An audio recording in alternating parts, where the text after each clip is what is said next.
The usual semi-darkness reigned in the dark rocky cave, but only furious screams and vile laughter were heard under the vaults of the cave that stretched far into the sky. While one of the goblins was rummaging around the body of the dead chieftain, another grabbed a club, shouting that it was now his club, and therefore he was the leader here. He immediately rushed at him and began to squeal like a small child whose toy had been taken away, shouting that he would be the leader, and began to beat him up. They rolled along the ground, raising clouds of dust with their small green bodies, scratching and biting like animals to the approving cries of their comrades. Two more from the crowd, giggling nastily, remembered that the leader had untouched prey, and now no one would stop them from taking possession of it alone. Suddenly, in the midst of the general merriment, a goblin appeared, different from the others in his appearance and behavior, dressed in some kind of rag with a hood, from under which hair was sticking out.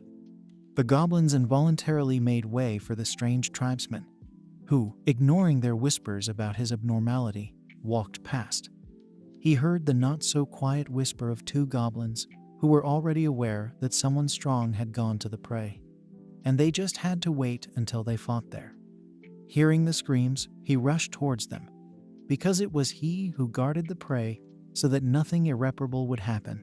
Goblins become uncontrollable when a girl appears in their field of vision. A crowd of small bald creatures pounced on the woman's body, tearing her clothes with a crunch, groping her everywhere they could, not paying attention to her screams. The cloaked goblin stood up, ordering his fellow tribesmen to move away from her, and it was clear from his appearance that he was even ready to fight for her, which would most likely be necessary.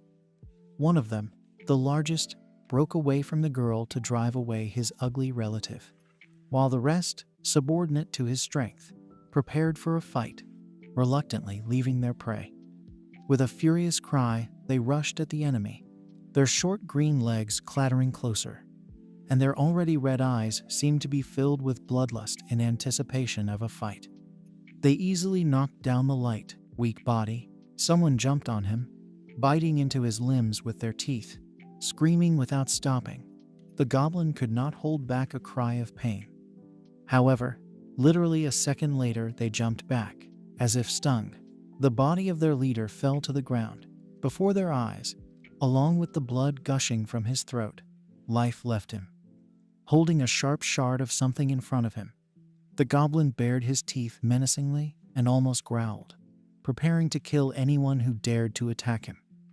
Having picked up the body of their dead comrade, they rushed in horror from the abnormal tribesmen, who for some reason decided to protect this prey and not use it. The half-naked girl jumped up to her savior, allowing him to lean on her, still wailing, her gentle, high voice reaching him as if through a thick layer of cotton wool. Suddenly, a window opened in front of him with the launch of some system. While the goblin was figuring out what it was, everything else seemed to cease to exist for him.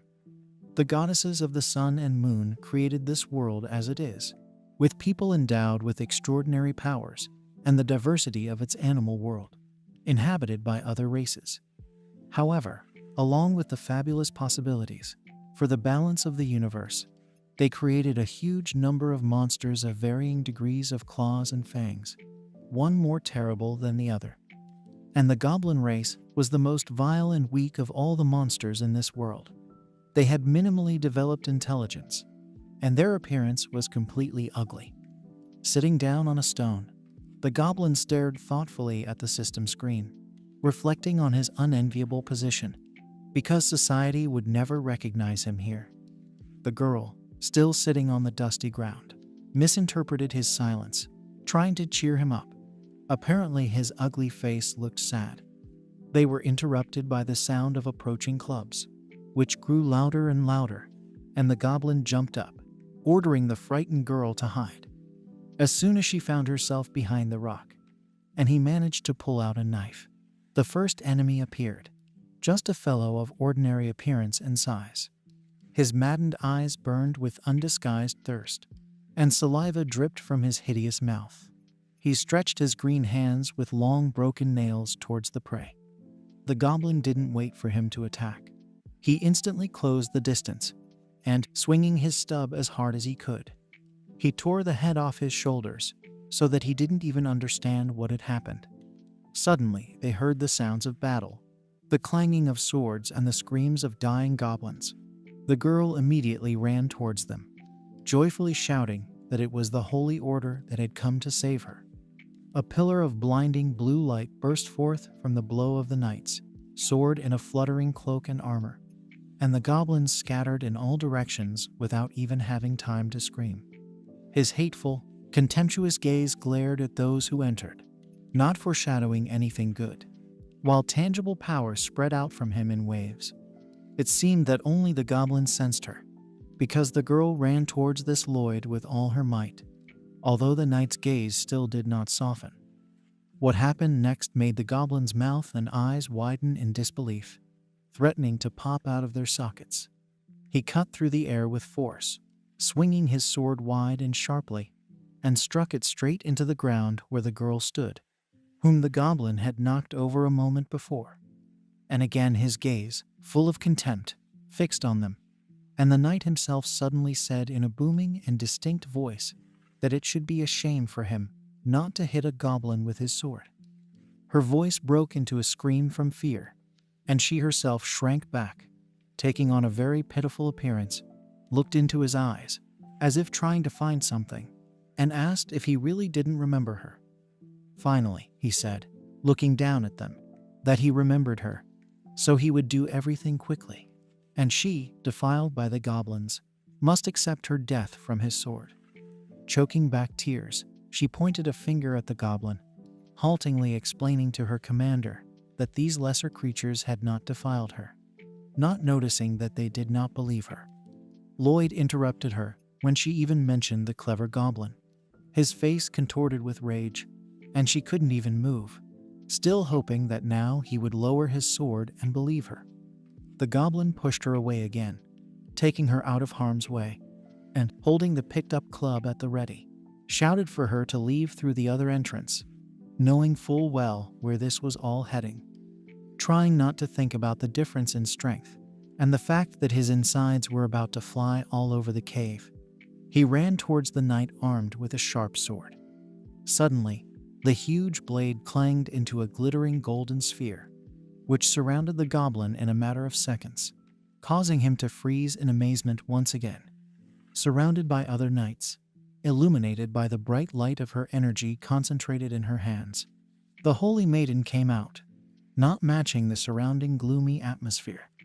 Still kneeling, the girl crawled towards the light like a firefly, crying piercingly, begging her for mercy, constantly repeating that she was not guilty. Clutching Lloyd's armor tightly, as if her life depended on it, she listened to the goblin's story about how he used to be human, and now relied on their help. Ephraia turned to the girl, simply asking if she had been defiled by the lower beings, to which she shook her head and hands, again saying that she had been protected. With the same smile, she said that it would be useful to take it with her, since it was so special, and study it carefully, to which the girl joyfully screamed, unable to contain her emotions. Without wasting any time, the goblin also shouted that he agreed to go, nodding his head a few more times to make his point, and his eyes were filled with undisguised admiration. A crowd of people of all social statuses had gathered on the city street, but all their eyes were fixed on the people standing on the platform. As soon as the knight's first words were heard about the goblins once again vilely attacking from behind, killing 30 residents, loud cries were heard that the creatures must be exterminated.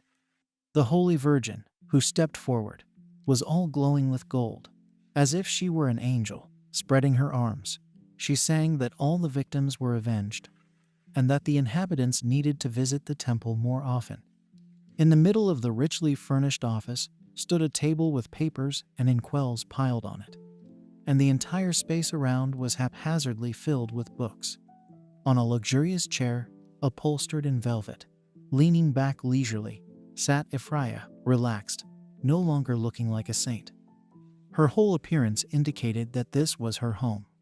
On the wall next to her was chained the tortured body of a goblin, It seemed that after such injuries, it was impossible to stay alive.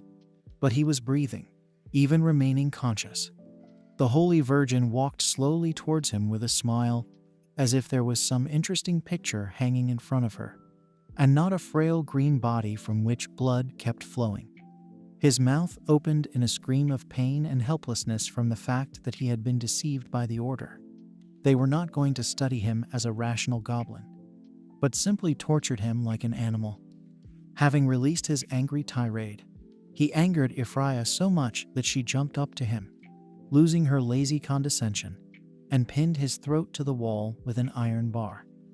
From her hands came lightning bolts that were not just stinging, just like her words, penetrating the whole body.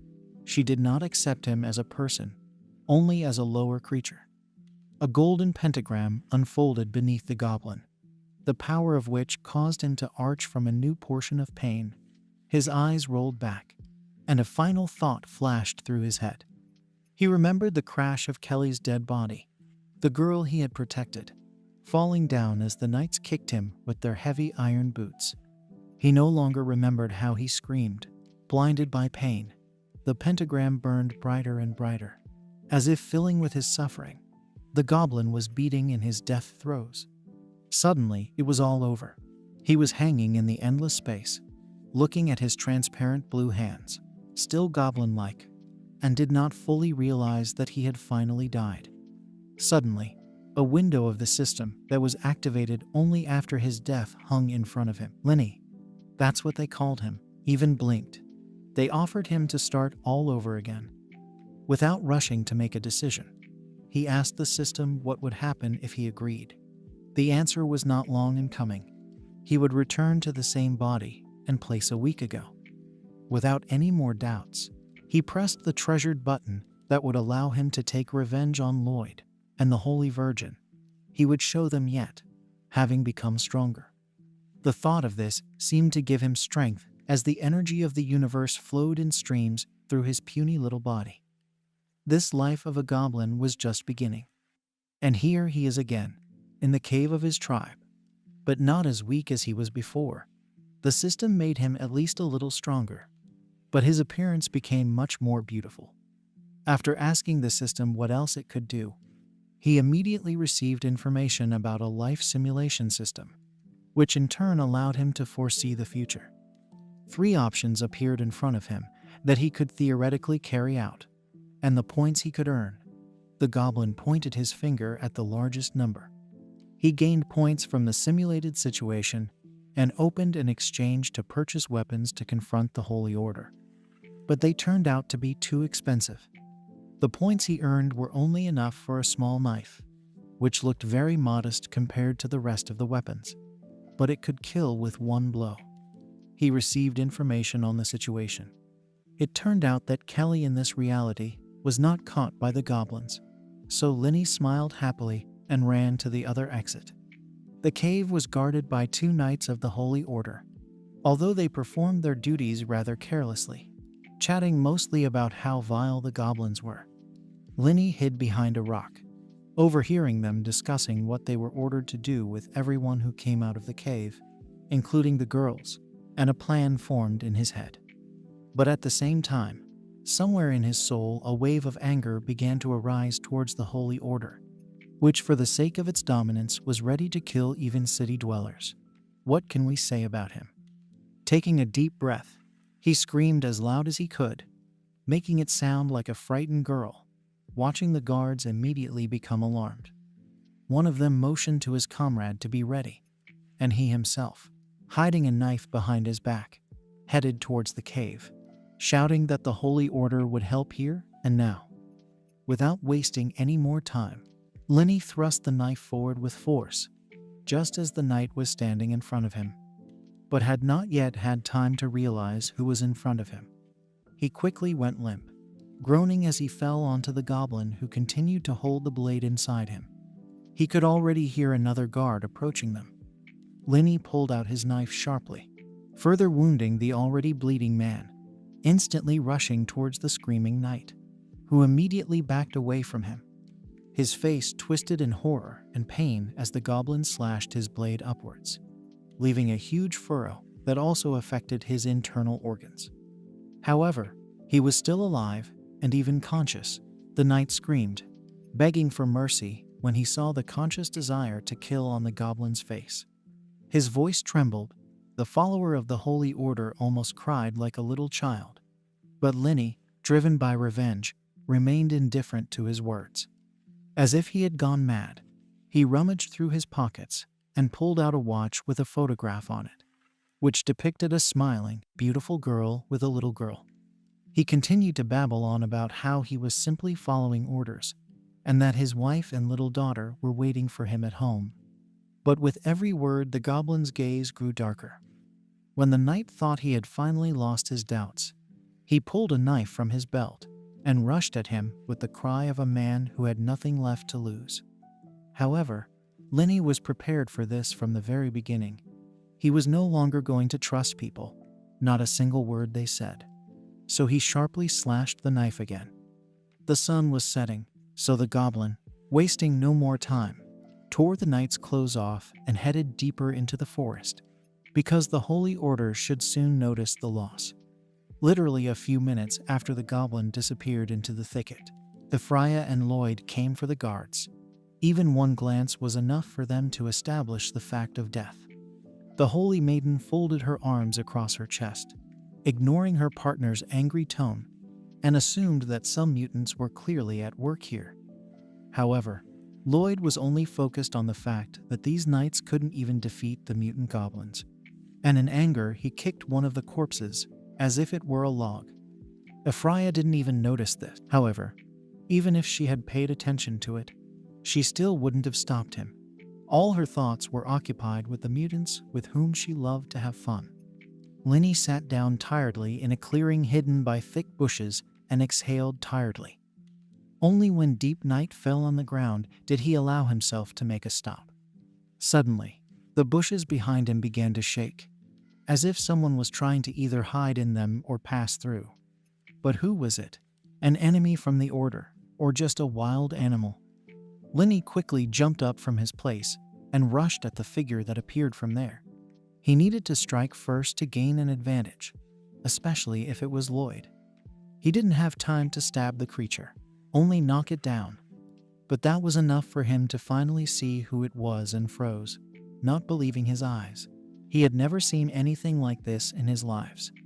The creature that jumped out of the bushes turned out to be a goblin girl, who could not exist in nature. She awkwardly fell on her back and looked at him in fear.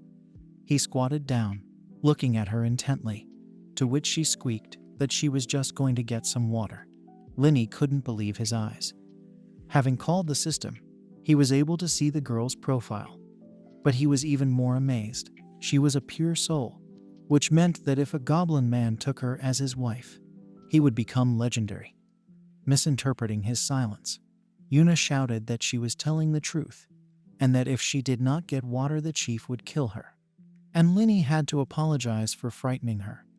To avoid being found, he tried to calm her down as quickly as possible. But Yuna seemed to have forgotten her fear, and was now amazed that Linny could talk. Overwhelmed with emotion, he even grabbed her by the shoulders, which made her gasp, but not try to break free, and asked again about the goblin tribe. For some reason the girl became embarrassed and blushed, probably because of his hands, with which he continued to squeeze her shoulders. But nevertheless she agreed to take him there. As soon as they stepped into the clearing, goblins emerged from their tents with homemade spears at the ready, and now they were looking at them with bewilderment. However, as soon as they got a better look at who their girl had brought, they immediately bristled, holding out their spears, saying how strange and ugly he was. Linny decided to ignore this for now and stepped forward, loudly and firmly saying that he wanted to join them, and therefore had to see the leader. But the goblins not only did not send anyone to the chief, they laughed with their vile voices. One of them shouted that the stranger should simply be eaten. And then something happened that Linny had not expected at all. The girl came out from behind his shoulder and shouted to her relatives, spreading her arms in front of him, that the stranger was good. Suddenly, a huge goblin came out to the noise, His sharp long fangs, together with glowing red eyes and the skull of some animal on his head, were frightening. The aura of a high-level opponent was radiating from him in waves. It was no wonder that the girl retreated back again when he addressed her. As soon as the leader growled that they would now turn the stranger into meat, a noise began among the goblins. One of them pushed the girl away, and someone was already heading towards Linny. But he was not going to give up so easily and held out a knife in front of him as proof of his words that he could make weapons and make them stronger. The chieftain then jumped up to him, grabbed him by the chin, digging his claws in, and, breathing out stale breath, asked what exactly he could create. Linny, however, was not at a loss, remembering how he watched a program on making weapons, and said that he could make it if he had iron ore. Having captured their attention, Linny continued to paint a rosy picture of the prospects of mastering these instruments while they listened to him, spellbound. To the approving cries of his tribe, the elder goblin decided to give him a chance. The deadline was 3 days to find iron ore and make tools from it. The next second, he pointed a sharp claw at the girl, setting another condition. If he failed, they would kill not only him, but her as well. Having made these demands, the chieftain departed, leaving the bewildered goblin with Yuna clinging to him, trembling slightly, but saying nothing. The night was in full swing. The full moon was shining. The hooting of an owl could be heard. The noise of restless leaves and animals coming out in search of food while the predators slept. Led by Linny, they moved towards the mountains, in which, according to the goblins, iron ore was found. When suddenly the girl stopped, saying that she could not go any further. The angry relatives immediately pounced on her, starting to beat her with all their might with their feet and spears. The poor thing only closed her eyes and, crying, asked them to stop. Linny threw a rock at one of them, causing them to stop. They glared at him, but he sternly reminded them why they were all here. To make his point, he took out his knife, looked at them with cold contempt, and said that they must all bring him the ore, or they would die. The goblins trembled like autumn leaves in the wind, just seeing the glint of steel, and rushed with all their might in the direction they were pointed, instantly forgetting about Yuna. Suddenly, Linny's face became serious. He had to become stronger before these goblins got their weapons. Otherwise, it would be harder to subdue them. And he looked at the girl again. He gently lifted her by the shoulders and, looking straight into her eyes, asked if she wanted to live in warmth and eat meat every day with him and under his protection. She hesitantly agreed, but asked how she could help him, already knowing that he wanted to become stronger. She was interested in what her role was in this. Linny kissed her tenderly and whispered that her love for him would make him stronger. Yuna's intermittent and hot breathing was so pleasant that it was hard to hold back. She looked so vulnerable and so sensual under him, especially when she moaned his name every time. And even at that moment, she thanked him. After what they had done, Linny felt like he was ready to move mountains. Thanks to Yuna, he not only rose 10 levels, but also became better looking. He carefully covered her shoulders with his clothes, promising once again that he would always protect and cherish her. And the girl's eyes were filled with undisguised adoration. Suddenly, they were interrupted by the scream of a goblin, who was running away from an enraged demonic wolf, who was running after him, roaring. Drawing his trusty knife, Linny ordered the worried Yuna to wait here while he dealt with the danger, glad that the stupid goblin had at least gotten some more. Taking a running start, he plunged the blade right into the neck of a huge black wolf, when it was already about to grab the unlucky goblin, who was running away from him with all his might. The majestic beast's red, furious eyes quickly faded, and it no longer looked so frightening. The little goblin froze, unable to move. The blood-red aura spreading from Linny made him tremble even more as he advanced towards him, demanding that he hand over the ore immediately. As if she could protect him, the goblin handed his frightening relative a large piece of iron under his approving, satisfied gaze. In the middle of a dense green forest surrounded by high mountains, thick white smoke rose. But the question arose as to why someone would light a fire during the day. It was Linny, under the astonished gaze of the goblins, who forged weapons in the fire. They stood to the side, afraid to approach, and therefore whispered behind his back. Having shown the leader the slain demonic wolf, he also showed him the iron spear with which he had actually killed the beast. The goblin who was with him in the detachment ingratiatingly squeaked before the leader that the stranger was not lying, and it was he who killed the beast, protecting them all from it. As if hypnotized, the green-skinned relatives stretched their paws towards the spear that Linny raised above his head, asking if they wanted it. However, with each new cry, the leader's gaze darkened more and more, and the discontent around him became almost tangible, but only for Linny. He raised his burning eyes to him and rumbled that he had not expected such agility from the stranger. But his whole appearance seemed to speak of something completely different. With a nasty grin, he gave him a new task if he wanted to stay here, namely, to make 50 of these guns in 2 days. Even the common goblins were dumbfounded by such cruelty on the part of the chief, who left the clearing, gritting his teeth in displeasure. But Linny did not answer them. The next second he suddenly grinned. Although it would seem there was nothing to be happy about, the task was practically impossible. On the appointed day, when the sun had already set behind the horizon for 2 hours, he threw a basket filled with exactly 50 such spears onto the clearing. The goblins greeted him joyfully as a good friend, an older brother and a comrade. They chanted his name as if he were some kind of hero who had returned from a mission. The old goblin's face was distorted by either a smile or a grin, but his eyes were burning with such a flame, as if he was about to go and kill someone. But he only said that it was a great job. Raising his staff aloft, he announced, to the joyful cries of the crowd, a new member of their tribe, in whose honor they would hold a feast today and celebrate this event. The festive fire that they all lit together in the hustle and bustle burned brightly. The wood crackled loudly as it was consumed by the flames, creating a special atmosphere.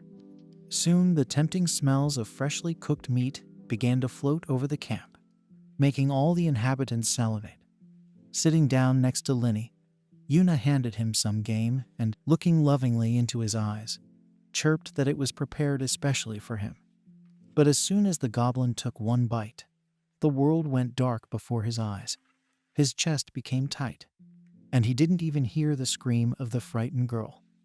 While she was shaking his hands, helping him to get up, the chieftain, looming over them like an angry bird, came up to them and laughed at how naive this brat was. He growled that his aspirations had not gone unnoticed, and therefore he would answer for daring to encroach on his authority. The next moment, he grabbed Yuna by the hair with his claws and, mocking him, asked if he had really already screwed this girl. He slowly ran his sharp claw down her neck, leaving a bright red stripe. The girl looked at the writhing Linny with eyes full of tears from pain. It was as if a bell had rung in his head, and the goblin jumped up, pulling a knife from his bosom, forcing the chieftain to throw Yuna away from him and get ready. Linny smiled as if he hadn't been convulsing a few seconds ago, confirming his guess. He said that he knew perfectly well about the poisoned meat. The angry goblin pulled off the bone chain with the skull hanging on the end, yelling in a low voice across the clearing for the boy to prepare for death. He lunged at Linny, swinging his weapon, but Linny was faster, anticipating his lunge, and jumped right behind him for his own deadly attack. The enraged leader realized that he would lose when he saw the knife raised to strike right above him, and the quick, precise movements of this guy. Putting all his strength into this blow, Linny quickly and sharply swung the knife straight at the goblin's neck, a blue streak just flashing before everyone's eyes. The chieftain's headless body rolled head over heels across the dusty ground right behind Linny, who didn't even turn around to look at him, under the astonished gaze of the others. Loudly and clearly, so that everyone could hear, he began to speak, approaching through the goblins who were shying away from him to the center of the clearing about what would happen next. From that day on, he proclaimed himself their new leader, who would take care of their stomachs and roof, and also help in the fight against people and elves. Holding the frightened Yuna close to him, he shouted out what all the goblins wanted, allowing them to mate and even eat meat every day. His fellow creatures, mad with happiness, screamed so loudly that they must have been heard throughout the entire forest. They did not stop shouting his name until he calmed them down. Finally, Linny noticed the chieftain's body lying in a shapeless heap at his feet and shouted to the goblins that they could eat him. With a satisfied growl, they pounced on the one they had just obeyed and grabbed him, trying to tear off the tastiest piece, pushing each other away. Linny was lost in his thoughts, pleased with himself, because leading the goblin tribe was only the first point in his plan. The next was the elf tribe. Among the bushes, hiding in the dense foliage, a little elf was vigilantly watching what was happening in the clearing. She saw everything from beginning to end. The neat, beautiful houses of the elven settlement were located on giant oak trees like mushrooms, along which she quickly and silently jumped to the very top. A girl came out to meet her, loudly greeting her princess, who had returned from the night watch, immediately complaining that she was exposing herself to danger. But she just waved her off, quickly walking towards the door from which the light was pouring, and seriously said that she needed to report to the queen about the situation in the forest. Having opened the door, she immediately began to talk about what was in the enchanted forest in the east, but did not finish, dumbfounded by the picture in front of her. Surrounded by young half-naked elves, on a large round sofa, eating delicious fruits, sat the queen of the elves and, concurrently, her mother. Blushing, she even forgot everything she wanted to say and awkwardly backed away towards the door, muttering that she would probably come back later. However, the queen motioned for the men to move away and turned to her daughter, asking why she was in such a hurry to report something. Turning around, the girl tried not to look at what was happening in the room, concentrating on the report about the goblin tribe. However, the mother only chuckled, casually asking what the goblin tribe, those weak and dirty monsters, had done that her daughter had decided to tell about them. Taking on the most serious look, she told about finding a bear's corpse in the forest and the smell of goblins all around, and also about witnessing the murder of the old chief by a youth. However, the queen still remained frivolous and serene, advising her to gather a squad and kill the goblins, but take a couple of hostages. Before her mother could hand her the handsome elf she had just been having fun with as a reward for her work, Cassandra hurried to retreat, hiding behind business. Goblins gathered in front of a brightly burning fire, reporting the situation to their commander, their speech becoming better with each level. Linny sat in front of the diagram, nodding contentedly to every word his subordinates said, and when they finished, he announced the start of preparations for the raid. Encouraged by the fact that their new leader had promised to bring them 2 elves soon for the mating they so desired, they hastened to start a flurry of activity. Linny continued to calculate every step they took to prepare for the attack on the elven settlement, of which there should have been about 60.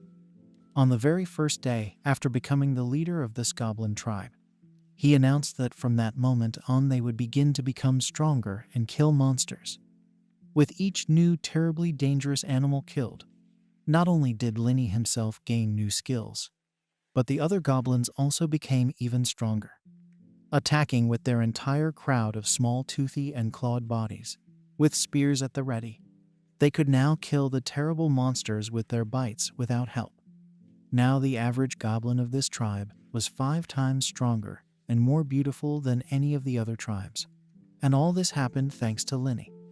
But the fighting power of the elves, as far as he remembered, was now not so scary for them, because his goblins were an order of magnitude stronger than them, although their numbers were still smaller.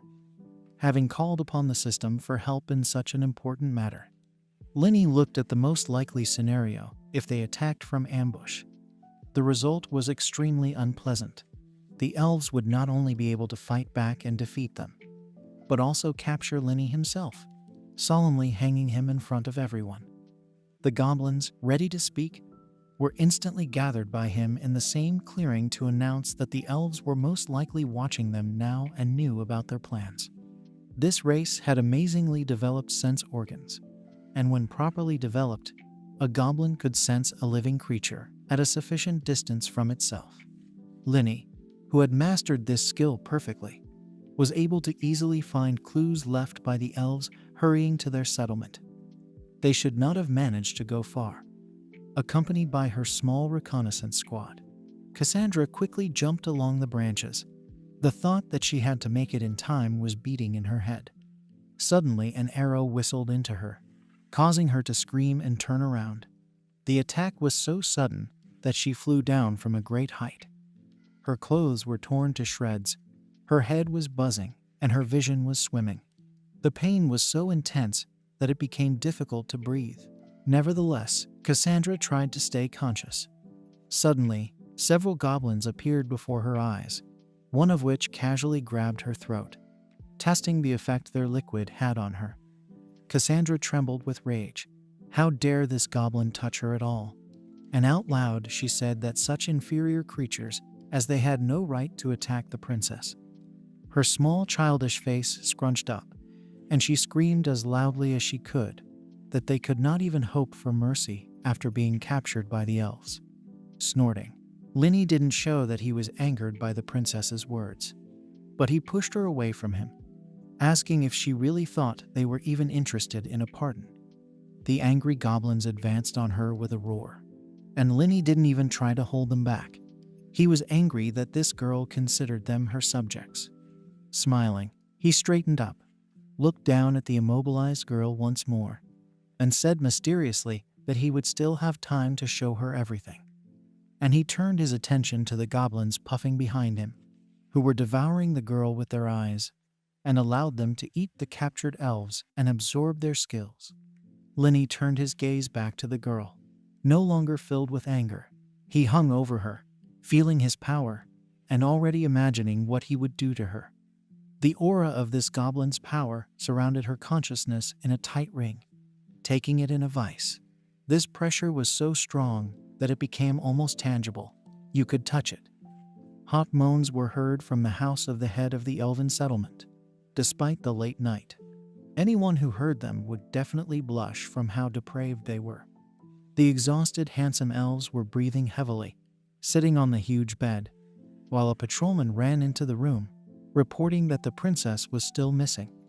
He dropped to one knee before the queen, asking seriously if she wanted to send a rescue party for her, because anything could happen.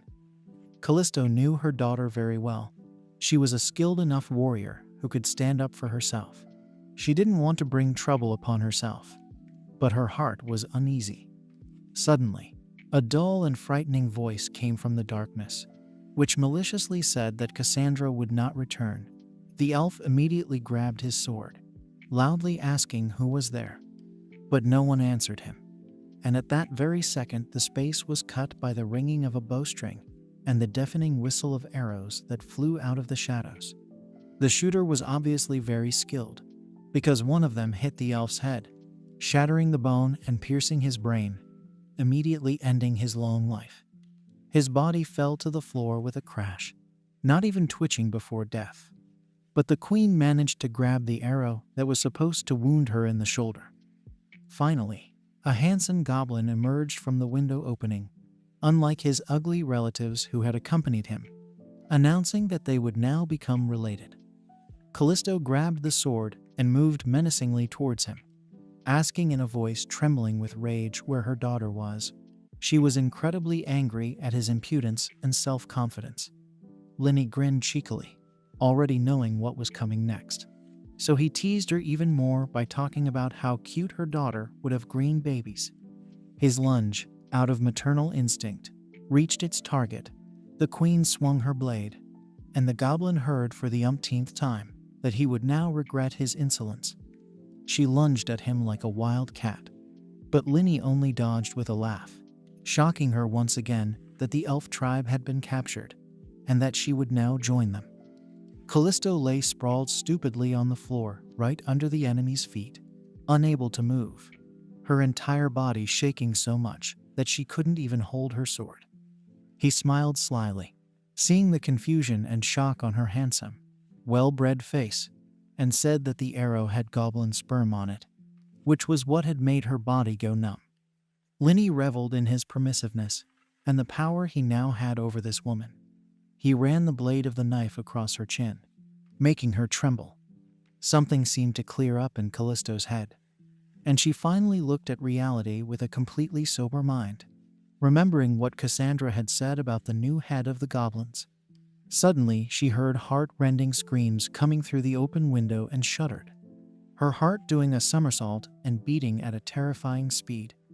Noticing this look, Linny grabbed the limp body and, continuing to hold the knife to the neck, allowed her to look at the bloody carnage happening there.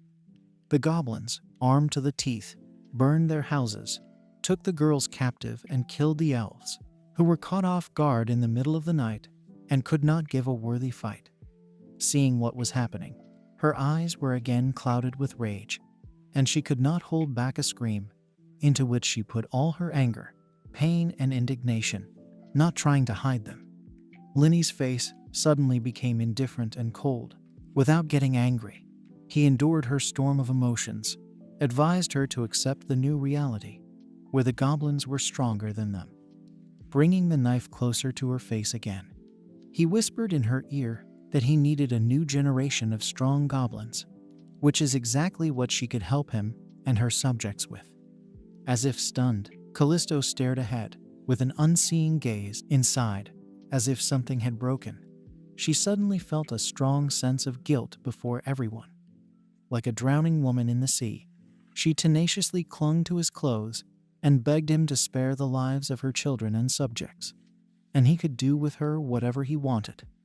And she assumed a very determined look, apparently having agreed with herself that with such a sacrifice, she would be able to atone for her guilt before the people who had trusted her. The day was sunny, completely out of keeping with the terrible events that had taken place. The wind rustled in the treetops, and the birds sang joyfully. Callisto sat on the thin wooden floor, hugging her daughter, gently stroking her head, while her heart broke with bitterness when she saw those tears. Because of her, all the male elves were killed, leaving only the captured women who were needed to give birth to strong offspring for the goblins. Linny, who approached their cage, witnessed this touching scene, and somewhere deep inside, he even admired the queen's strength. In her place, he would have rather died. However, he could not show his feelings in front of them, because women are treacherous, so he coldly said that they would be provided with good food, and they were not responsible for the rest. In a broken, quiet voice, she whispered that she understood everything. These were her first words to him after the fatal promise, and a tear rolled down the woman's cheek. Suddenly, she approached him, grabbing the bars of the cage and looking into his eyes, asking if she could take care of her children from the goblins. Turning his head, Linny understood the reason for such a question. Right before their eyes, his Yuna was entertaining the babies. They were squealing happily when she rode them on her back. Hearing their conversation, the girl came closer, leading the children behind her, and said that she really could use some help, because she could no longer cope on her own. He looked thoughtfully at the little green boys and girls who were to help elevate his race, so he let Callisto take care of them. Having decided to check the characteristics, he was very surprised, because their parameters increased again, and he was able to raise the qualification to the highest level, thanks to the defeat of the elves. Linny grinned contentedly, looking at the system screens hanging in the air. He only had to wait a little while for the children to grow up, and he would be able to crush the Holy Order. At last, the time came for the new babies to be born, and the goblin camp became noisy and bustling again, with everyone running from cage to the moaning mothers in labor. The exhausted women lay there after giving birth, barely moving, and did not even look at the little green-skinned children who were choking on their first cry. As soon as they came to their senses, they recoiled from them in horror. Yuna and Linny, who were watching them, even felt a little sorry for them, understanding. Of course, this touched the girl more, because, as a leader, it was important to Linny how many of them were born, because the life of their tribe directly depended on it. Suddenly, they heard a loud, painful groan. On the hard wooden floor lay Cassandra, suffering from contractions, and next to her, her mother was calling for help. With a pleading look in her eyes, Callisto turned to the leader, large tears rolling down her cheeks from worry for her daughter, asking for help in her first, and therefore difficult, birth. With his full attention on Cassandra, he knelt down in front of her, preparing to receive the baby's head emerging from her vagina. Wiping his hands with some cloth, he announced with a sigh of satisfaction that she and the newborn were fine, and that their lives were not in danger. The girl, squeezed like a lemon, slept under the supervision of her mother, while little goblins crawled around her, while Yuna looked at Linny with admiration in her eyes. The next second, they heard the elf's cry, full of despair and rage, which made them jump up and turn around to see what was happening. Two goblins climbed into her cage and, having pulled her clothes off, held her by the legs, trying to crawl up to impregnate her again, while arguing about which of them was first.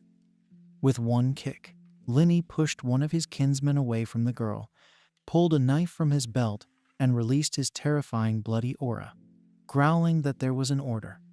Looking into each of their stupid, lustful eyes, he slowly and syllable by syllable said that the girls could not be touched until they recovered, and that violators would face death. Callisto, who followed him, also trembled from the power that filled the air, but quickly recovered and said that it was the first time she saw someone like him. The birth of new children, skills, and greater fighting power now allowed him to begin searching for the Holy Order and finally take revenge on them for all their crimes against humanity. 3 options appeared before him again. For example, to do everything himself or to take the goblins for help. And the worst one was to simply observe the situation. Sitting by the fire, Linny thought seriously, because if he chose the wrong option, he would no longer have a chance to take revenge on the freaks of the Holy Order. Choosing to do it all alone, he called upon a simulation system that showed that the outcome of his assassination attempt would be his own death. His eyes widened in surprise. Dying at the hands of the Holy Swordswoman was definitely not in his plans. But he had already started this plot, so he couldn't back out. While he stared blankly into space, hoping that a good thought would come to his mind, Yuna was serving dinner to the girls, and at the moment she was heading towards Callisto.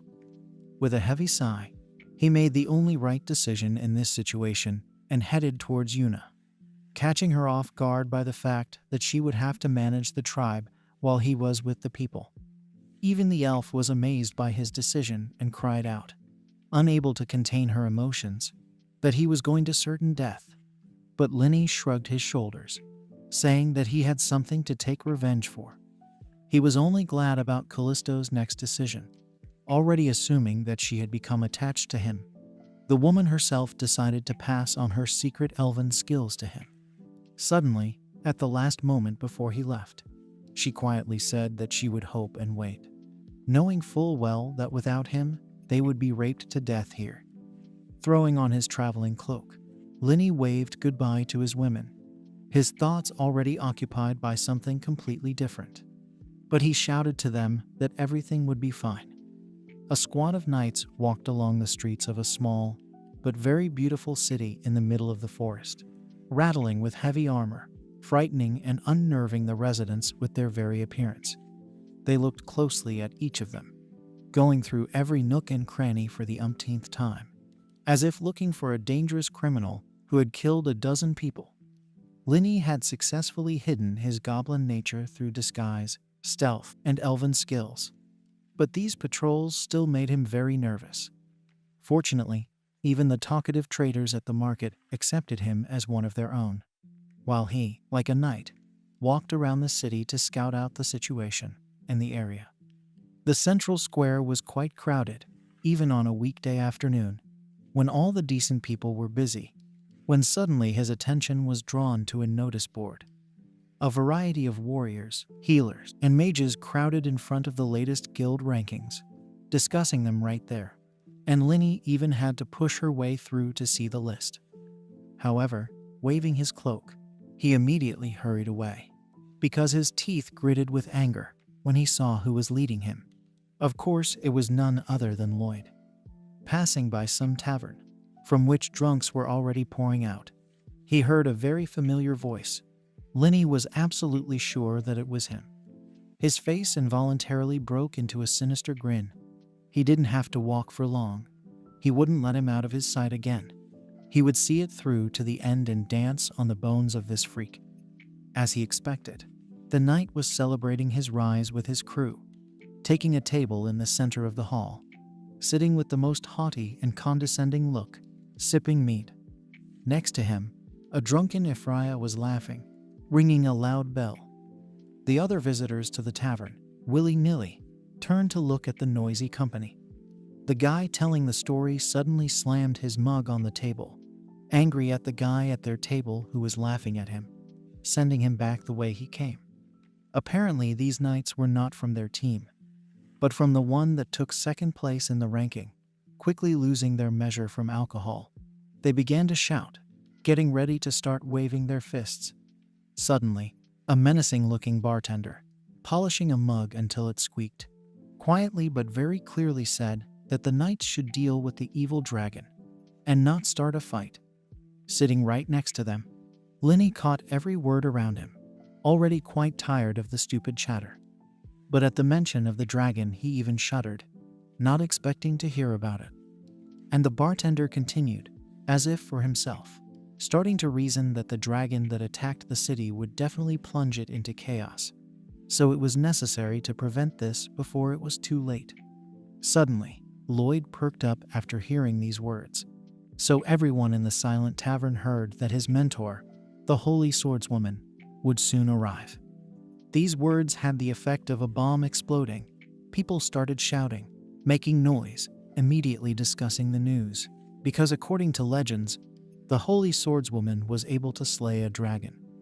Throwing a purse full of ringing gold coins onto the bartender's table, he loudly announced that they now needed to have a drink and celebrate the upcoming deliverance from the terrible monster. In the midst of the general merriment and drunken toasts, Linny stood up at the bar and placed his gold coin on it, getting ready to leave. He needed to think the news over carefully. Already on the way out, Lloyd himself called out to him, asking why he was leaving. Didn't he want to have a drink with them, after all? Such a chance doesn't come every day, and not everyone gets it. Not ignoring him, the goblin turned around and, smiling sarcastically, replied that he would refuse now, but would gladly do so a little later, to celebrate the arrival of the legendary warrior and monster hunter to the city. A big celebration was organized in the square, and people joyfully shouted her name. In the middle of the huge cathedral sat a girl, her long golden hair flowing in waves over her shoulders. Lloyd caught her in the moment of prayer to their Savior, the Lord. Clanking his armor, he bowed very respectfully and said that an evil dragon, stealing cattle and people, was approaching the city, but no one dared to go out against him. The very young girl radiated an aura of strength, so Lloyd did not dare to contradict, reporting that the troops were deployed as indicated, to which she coldly reminded that her reputation depended on him.